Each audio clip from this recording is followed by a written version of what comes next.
So you may ask, what is a restraint of trade? A restraint of trade is a clause found in an employment agreement whereby an employee restricts his freedom to trade in the future in agreement with his employer. A restraint of trade clause also typically protects an employer's trade secrets and confidential information. When is a restraint of trade valid and enforceable? 1. The restraint of trade must be reasonable.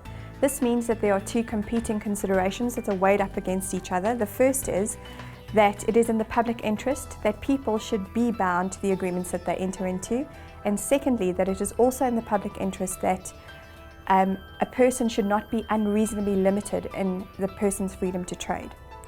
2. The restraint of trade must also not be excessively long or the area in terms of which it is defined too broad.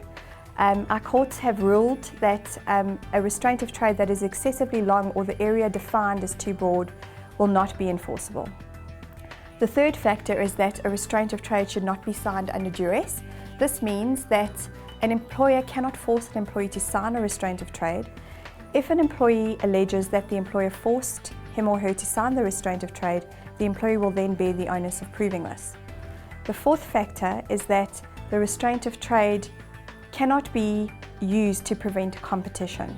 Competition is healthy in an economic environment, so if the sole purpose of the restraint of trade is to prevent competition, it will also not be enforceable. A restraint of trade is therefore valid and enforceable if it is not against public policy and it does not unreasonably limit a person's freedom to trade. Employers and employees alike should be aware of the requirements of a valid restraint of trade and the enforceability of such a clause in the employment agreement. For more good, clear, precise advice, please feel free to contact us.